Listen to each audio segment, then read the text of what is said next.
বলছে, ও গদাই ধরো ধরো ধরো, পড়ে গেল পড়ে গেল পড়ে গেল। ওইদিকে দেখুন পড়ে যাচ্ছে। কে পড়ছে গো? আমার গৌর হরি পড়ে যাচ্ছে। তাই গৌর হরি পড়ে যাচ্ছে বলে নিতাই চাঁদ বলছে, ও গদাই ধরো ধরো ধরো, পড়ে গেল পড়ে গেল। গদাধর গিয়ে ধরেছে। তুমি বলো তো, আমরা পড়ে যাচ্ছি, তুমি পড়ে যাচ্ছ না? আহা, হ্যালো হ্যালো, একবার দেখো তো। ছুঁয়ে কি দেখছে জানো? সেই যমুনা কেমন ভাবে প্রবাহিত হয়েছিল আজকে গদাধরের মনে পড়ে যাচ্ছে। আহা, আর যেই না মনে পড়ে যাচ্ছে বলছে, গদাধর আমি একটু আগে যেই বলেছি তুমি হেসে উঠেছো। আমি গোপী বলেছি, তোমার মনে হাসি পেয়েছে কেন জানো? তুমি মনে মনে ভাবছো তুমি পুরুষ মানুষ, কি করে গোপী হলে? আহা, যেদিনে তুমি বৃন্দাবনে বাদিনীর ঘরে কেঁদেছিলে, আস্তে আস্তে,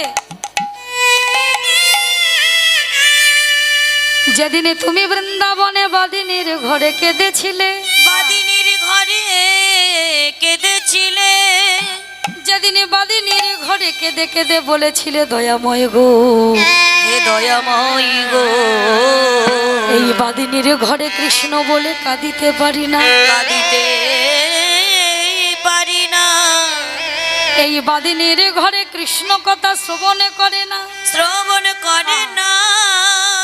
যদি আমার আবার জন্ম দিও, জন্ম দিও, ওই নবদ্বীপে যদি আমি তোমার চরণ ধরে পৌঁছাতে পারি, দয়াময় সেদিন যেন আমার এই নারী দেহ আর দিও না গো, আমায় নারী দেহ আর দিও না গো, সেদিন পুরুষ করে জন্ম দিও।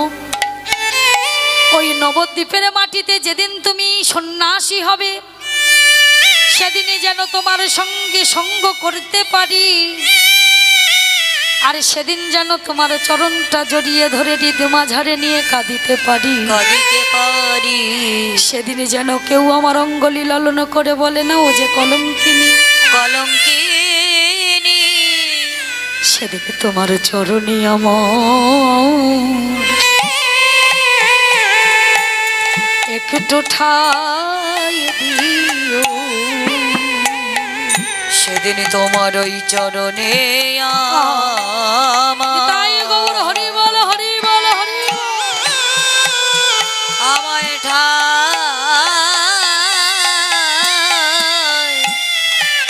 ঠাই দিও। এই যে আপনারা আছেন না, এখানে বসে আছেন, সেদিন ওই চরণে আমি অনেক দূর থেকে এসেছি, সেই কলকাতা থেকে এসেছি, নাইবা আমার পরিচয় দিলাম, আমার আপনাদের মতোই আমি। কিন্তু আমার একটা জিনিস কোথায় কষ্ট লাগে জানেন?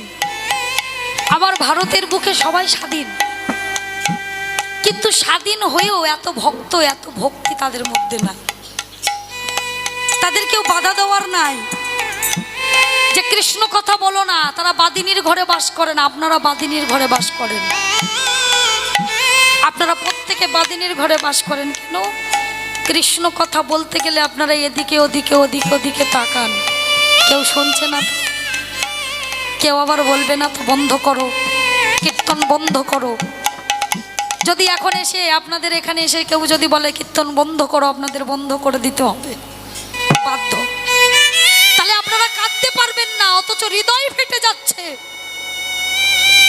আপনারা মনে মনে বলেন না, দয়াময় যদি এমন জন্ম দিলে তবে কৃষ্ণ কথা কেন বলতে পারি না, কোথায় ফেলে চলে গেলে, কেন আমরা এত পরাধীন, কেন আমাদের এত কষ্ট?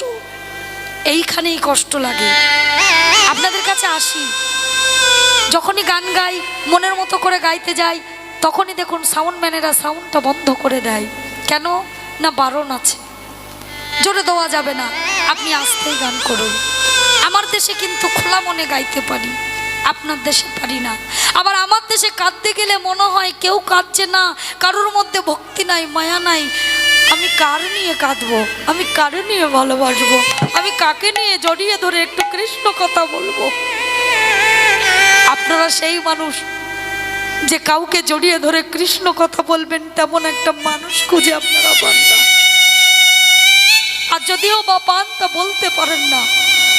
পয়সা আছে, সামর্থ্য আছে, কিন্তু বাদিনীরই ঘরে বসে কৃষ্ণ কথা বলতে গেলে দেহটা মনটা আটকে যায়, এই না জানি কি হয় কি হয়। কিন্তু মনে রাখবেন, আবার ভগবান নিজে বললেন যে তোমার রাস্তা খোলা আছে, তুমি ভয় পেও না। যদি তোমার বলতে হয়, তোমার হয়তো মুখে উচ্চারণ করতে পারছো না, কিন্তু তুমি তোমার হৃদয়টা খুলে রেখে দুটি বাহু তুলে নয়ন জলে ভাসিয়ে ডাকো যে দয়াময়, আমি বদন দিয়ে ডাকতে পারলাম না, কিন্তু আমি দুটো বাহু তুলে তোমাকে বলে রাখলাম আমি তোমার।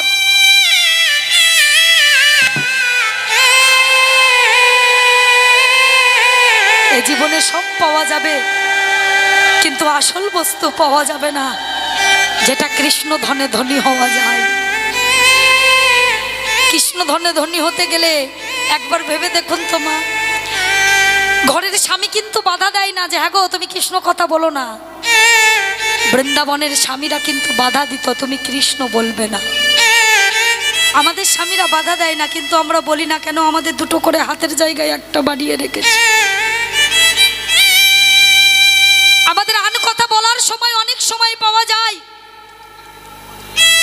কিন্তু কৃষ্ণ কথা বলার সময় কোনো সৎ বন্ধু পাওয়া যায় না, কোনো বান্ধব পাওয়া যায় না। তুলসীদাস বাবাজি কলম দিয়ে বলেছিলেন, সাচ্য কহত মারে লাঠে, সত্য কথা বললে এই পৃথিবীতে মার খেতে হয়। ঝুটা জগত জুরায়, গো রস গলি গলি ফেরে, সুরা বাইচন্তি বেচায়। আপনি দুধ নিয়ে সারা গ্রামে ঘুরবেন, আপনি গরিব মানুষ, সারা মানুষ আপনাকে জিজ্ঞাসা করবে দুধে কতটা ভেজাল আছে। অথচ কোনো ব্যক্তি মদ নিয়ে একটা কর্নারে বসে বিক্রি করুক, যারা খাওয়ার দরকার তারা লাইন দিয়ে খাবে, কেউ একবারও জিজ্ঞাসা করবে না যে ওই মদে কতটা ভেজাল দেওয়া আছে। এইটা হচ্ছে আমাদের যুগ। যে চোর নয় সে জেলে আছে, আর যে চোর সে বুক বাজিয়ে বাইরে ঘুরে বেড়াচ্ছে। এটাই হচ্ছে কলি। তা ভগবান বললেন যে আমার হয় আমি তার হই, একবার যদি কৃষ্ণ বলে কাঁদতে পারি। কিন্তু মা, কৃষ্ণ বলে কাঁদবো কি গো? কাঁদার মতন ক্ষমতা আমাদের নাই। ছোটবেলায় একটা বাচ্চা ছিল যার নাম চাণক্য। আপনারা জানেন, চাণক্যের বই পড়েছেন না? চাণক্যের কথা পড়েছেন না? ওই চাণক্য কি করে বিশ্বশ্রেষ্ঠ হলো জানেন? ওই চাণক্যকে ছোটবেলায় চাণক্যের বাবা পছন্দ করতো না, একেবারে ছোট ছিল। চাণক্যের বাবার নামও চাণক্য ছিল। চাণক্য মায়ের কাছে গিয়ে বলতো, মা সত্যি কি সে আমার বাবা? কোনোদিন আমাকে একটু কোলে নিয়ে যত্ন করে না, ভালোবাসে না। শুনুন, একে বলে জীব শিক্ষা। ও মা, আমি বাবা বলে ডাকলে আমাকে ধাক্কা দিয়ে ফেলে দেয় কেন? সে কি আমার বাবা না? মা বলেছিল, চাণক্য যেদিন তুমি ভালো কিছু করবে সেদিন দেখবে তোমার বাবা তোমাকে জড়িয়ে ধরবে। চাণক্য স্কুলে যেত, তার জন্য পড়ার জন্য একটা পেন পেন্সিল কিছুই ছিল না। চাণক্য বাবার কাছে গিয়ে বলতো, বাবা একটা পেন পেন্সিল কিনে দেবে? চাণক্যের বাবা দূর দূর করে তাড়িয়ে দিত। মায়ের কাছে গিয়ে বলছে, মা স্কুলে পড়াশোনা করতে গেলে তো একটা পেন্সিল দরকার হয়, একটা খাতা দরকার হয়, একটা স্লেট দরকার হয়। প্রত্যেক বাবা মায়ের সন্তান তারা কত সুন্দর লেখাপড়া করছে, আমার লিখতে ইচ্ছা করে, কিন্তু আমার তো খাতা পেন পেন্সিল কিছুই। চাণক্যের মা চাণক্যের বাবার কাছে গিয়ে বলছে, হ্যাঁ গো একটা স্লেট পেন্সিল কি আমার ছেলের কিনে দিতে পারো? তোমার কি এতটুকু ওর প্রতি সহানুভূতি নেই? কিনে দিতে পারি, কিন্তু ওর ভালো রেজাল্ট করতে হবে। দাও না কিনে। একটা খাতা পেন কিনে দিয়েছে, ছেলেটা সেবার ভালো রেজাল্ট করেছে, কিন্তু বাবা ভালোবাসে না। হাই স্কুলে উঠেছে, পড়াশুনো করছে, মাকে বলছে, মা সামনে পরীক্ষা দেব, কোনোদিন তো আমার জন্য একটা মাস্টার মশাই রাখলে না, প্রাইভেট একটা প্রাইভেটের মাস্টার মশাই রাখো না মা, আমি কথা দিচ্ছি আমি ফার্স্ট হয়ে দেখাবো। চাণক্য যদি ফার্স্ট না হতে পারিস তাহলে তো তোকে আমাকে দুজনকেই তাড়িয়ে দেবে রে। একবার তুমি বলো না মা। বাচ্চাটা গিয়েছে মায়ের কাছে, বলছে মা বলছে হ্যাঁ গো, একটা মাস্টার মশাই একটা মাসের জন্য রাখো না। একটা মাসের জন্য যদি তুমি মাস্টার মশাই রাখতে পারো, আমার ছেলে বলেছে ফার্স্ট হবে। শোনো, এক মাসের জন্য আমি মাস্টার মশাই রাখতে পারি, কিন্তু তোমার ছেলেকে শুধু ফার্স্ট হলে হবে না, স্কুলের মধ্যে ফার্স্ট হয়ে দেখাতে হবে। ছেলেটা মনে মনে ভাবছি আমি যদি স্কুলের মধ্যে ফার্স্ট হয়ে যাই। ছোটবেলা থেকে কোনোদিন আমার বাবার পাশে বসে দুটো ভাত খাইনি।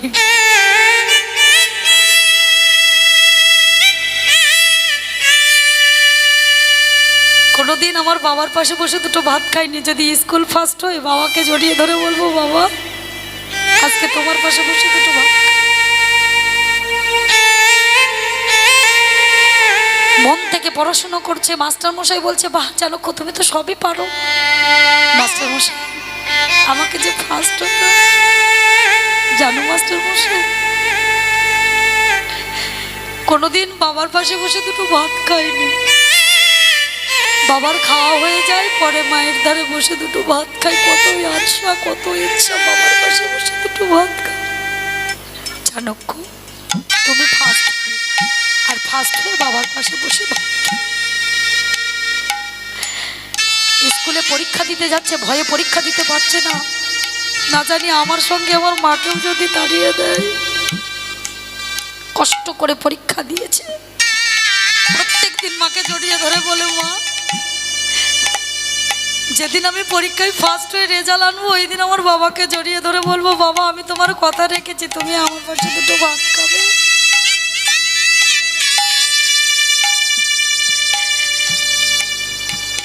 পরীক্ষার রেজাল্ট বেরিয়েছে, ভয়তে যেতে পারছে না। না জানি যদি এক ফোঁটা রেজাল্ট একটু কম হয়ে যায়, বাবা যদি তাড়িয়ে দেয়, সবার শেষে গেছে। মাস্টার মশাই আমার রেজাল্ট বেরিয়েছে। ও চাণক্য রেজাল্ট বেরোয়নি মানে? তাড়াতাড়ি এসো। তুমি এত দেরি করলে কেন বাবা? আমি ভয়ে আসতে পারিনি মাস্টার মশাই। বাবার পাশে বসে দুটো ভাত খেতে পারবো তো? ছেলেটাকে মাস্টার মশাই জড়িয়ে ধরে বলছে ওরে চাণক্য রে, তোর মতন সন্তান যদি আমার হতো।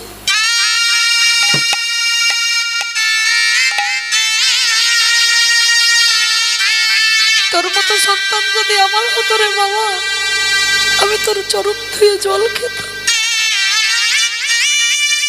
যা বাবাকে বলিস তুই স্কুল নয় জেলায় ফার্স্ট হয়েছিস, জেলার মধ্যে ফার্স্ট হয়েছিস। রেজাল্টটা নিয়ে গিয়ে বসে আছে, মা বলছে সারাদিন ভাত খেলি না, তা দুটো খেয়ে নে না। না ও মা, বাবা আসলে খাবো। আমরা সন্তানকে ভালোবাসি, সন্তানের কিছু হলে কত কষ্ট। সারাদিন বসে আছে রেজাল্ট নিয়ে, কখন সন্ধ্যেবেলা বাবা আসবে, সারাদিন না খেয়ে আছে, বাবা এলেই দুটো খাবো।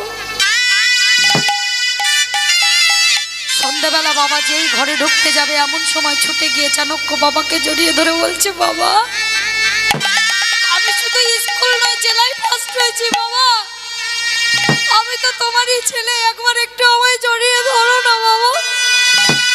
আজকে আমি তোমার পাশে বসে দুটো ভাত খাবো, আমায় তাড়িয়ে দিও না। চাণক্য ফেলে ফেলে দিয়েছে। বাবা তুমি তো বলেছিলে আমি যদি রেজাল্ট ভালো করি তোমার পাশে বসে থাকে তো দুটো ভাত খেতে পারি। আমি বলেছিলাম যদি ভালো করতে পারিস তাহলে তাড়াবো না, ভাত খাবো তোর পাশে বসে, তা তো বলিনি। ছেলেটা মনে মনে ভাবছে এমন বাবা থাকাও যা, না থাকাও তা।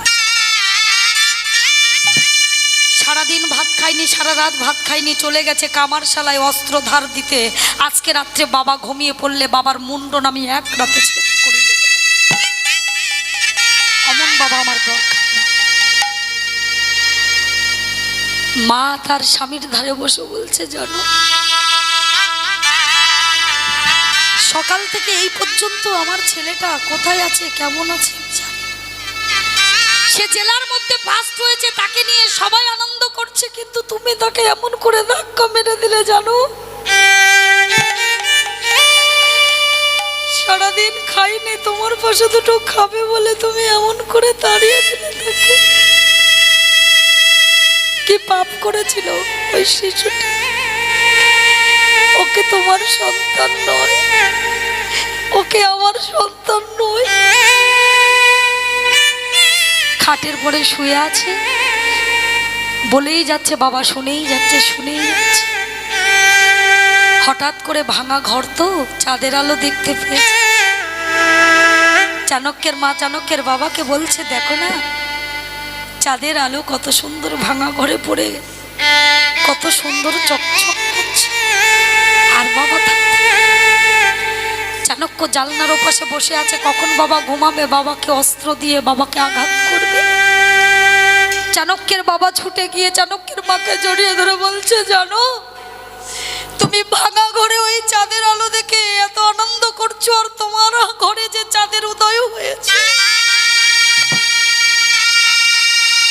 ও চাঁদ যখন তখন চলে যাবে, কিন্তু তোমার চাঁদ যে তোমায় ছেড়ে কখনো যাবে না। আমি যদি ছোট থেকে শাসন না করতাম, আমি যদি ছোট থেকে দুর্ছাই না করতাম, কোনোদিনও এত ভালো রেজাল্ট করতে পারতো না। আমি দূর দূর করে তাড়িয়ে দিয়েছি বলে আজকে জেলায় ফার্স্ট হয়ে তোমার ছেলে সবার মঙ্গল করেছে, একদিন 10-এর মঙ্গল করবে। চাণক্যের মা, আমি আর বেশি দিন বাঁচবো না, আমি যে বড় অসুস্থ, কিন্তু তোমার ছেলেকে তুমি দেখো।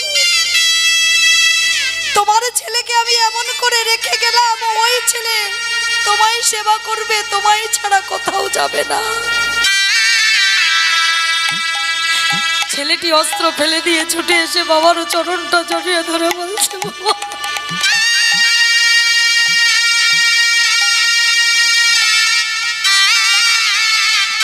তুমি যদি আমায় শাসন না করতে, এত অনুরাগ এত প্রেম দিতে, তাহলে আমি মানুষ হতাম না। তুমি শাসন করেছো বলে, দূর দূর করে তাড়িয়ে দিয়েছো বলে, তোমার আশাই বুক বেশে আমি আজকে এত ভালো রেজাল্ট করেছি। বাবা, আমি মনের অজান্তে একটা অস্ত্র নিয়ে এসেছি তোমার মুন্ড ছেদন করবো বলে, কিন্তু বাবা আমি তোমার মুন্ড ছেদন করবো কি? আমি তো মরে গেছি বাবা।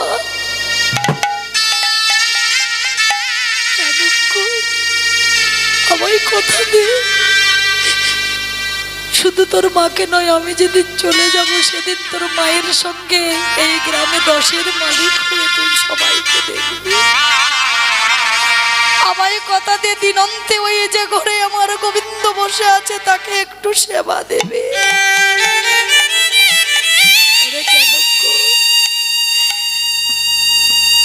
মানুষ মারা গেলে এক মুঠো ছাই ছাড়া আর কিছু থাকে না, কিসের অহংকার বাবা।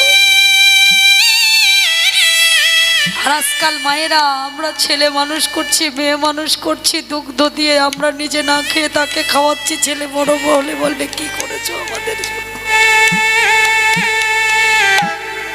একদিনে দেহ পুড়ে ছাই হয়ে যাবে, কেউ কারো নয় গো। যার ডাকার কথা ছিল তাকে ডাকতে পারলাম না, আর যাদের জন্য করে গেলাম তারা আমার কিছুই দিল না, তারা আমার চিনতে পারল না। মাটি যদি ছাই হয়ে যায়, আমাদের মতন পৃথিবী ছেড়ে চলে গিয়ে আবার জগতে সংসারে আসা হবে না। আমার সোনার অঙ্গ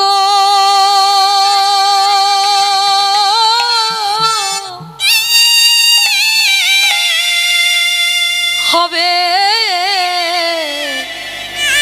ভঙ্গরে,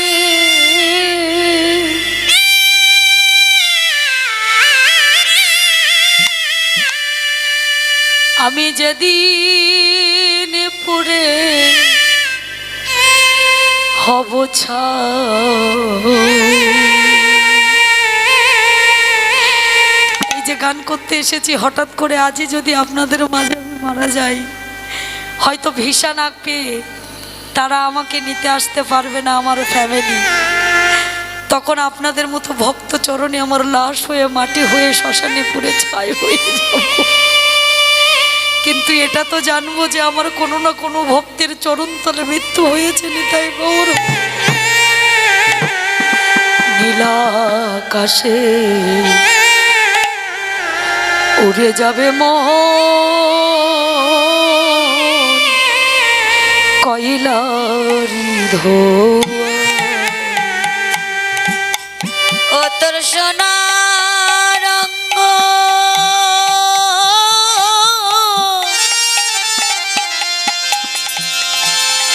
হবে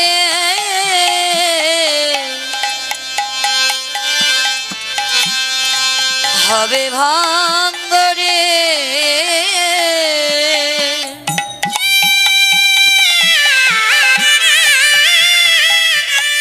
ও তুই সেদিন পড়ে হবি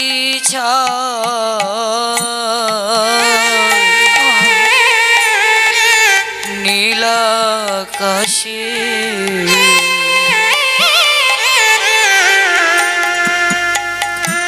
উড়ে যাবে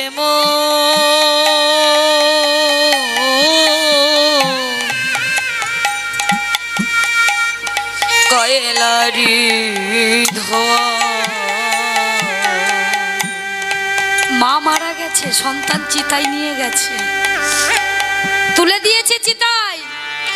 পাড়ার লোক আগুনটা ধরাচ্ছে, খোকা ছুটে এসে খুঁচিয়ে খুঁচিয়ে আগুন দিচ্ছে। মা চিতার ভেতর থেকে চিৎকার করে কাঁদছে, খোকা যখন তোর এতটুকু আঙুল কেটে গিয়েছিল, আমি ওই আঙুলটা নিয়ে সারাদিন কেঁদেছিলাম। খোকারে তোর না কত ব্যথা লেগেছে বাবা আমার বুকে,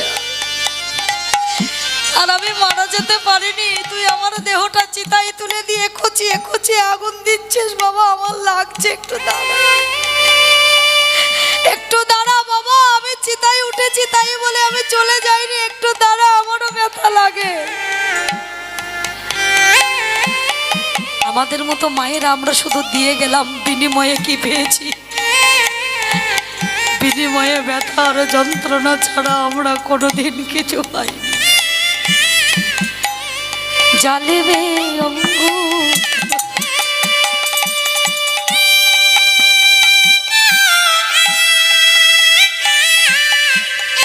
আরে জ্বালাবে অঙ্গ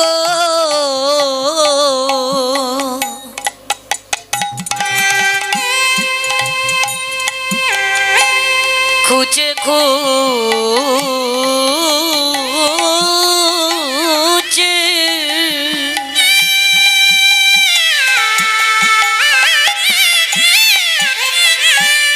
মারবে বাড়ি হাড়ের গিটে। সেদিন পিঠের চামেরা যাবে ফেটে, সেদিন পিঠের চামড়া যাবে ফেটে। আরে বোলাবে কে তোরে, আজ নীল আকাশে তাই গৌর হরি বল হরি বল। রে কয়লারে ধোয়া নীল আকাশে যাবে রে কয়লারে ধোয়া। শ্মশানে নিয়ে গেলে এটা সমাজের কাজ বাবা। বলুন তো, সমাজ কারা সৃষ্টি করেছে? এই আমাদের মতন মানুষ। বাবা মারা গেলে শ্মশানে পুড়িয়ে শেষ করতে পারছি না, তার মধ্যে মিষ্টির দোকানে যাচ্ছি মিষ্টি কিনতে। কেন? সবাইকে মিষ্টি দান করতে হবে। যারা শ্মশানে গিয়েছে তারা নিম পাতা মুখে দেবে, আগুনে গা ছেঁকবে, আর একটু মিষ্টি খেয়ে ঘরে যাবে। কেন? বাবা কি জীবাণু, যে জীবাণুকে নাশ করার জন্য নিম পাতা খেতে হবে? বাবা কি রোগী, এমন ব্যাধি হয়েছে তার যে বাবার জন্য আমার আগুনে ছেঁকে দেহটা পবিত্র করতে হবে ডুব মেরে? যে বাবা কাঁধে করে স্কুলে নিয়ে যায়, যে বাবা রক্ত বিক্রি করে সন্তানকে খাওয়ায়, সন্তানকে বড় করার জন্য সারা জনম বাবা নিচু হয়ে থাকে, আর সেই বাবা মারা যেতে পারে না, মিষ্টি দান করে সবাইকে বিলাচ্ছে। কেন গো? কিসের সবাই, কিসের মূল্য? সৎ কাজ করে সবাই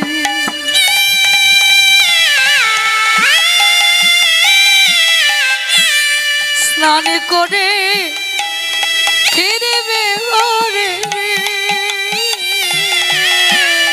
সতিকা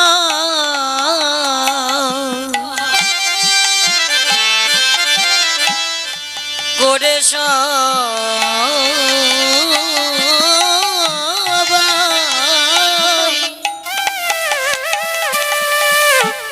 শ্রানি করে ফিরিবে ঘরে রে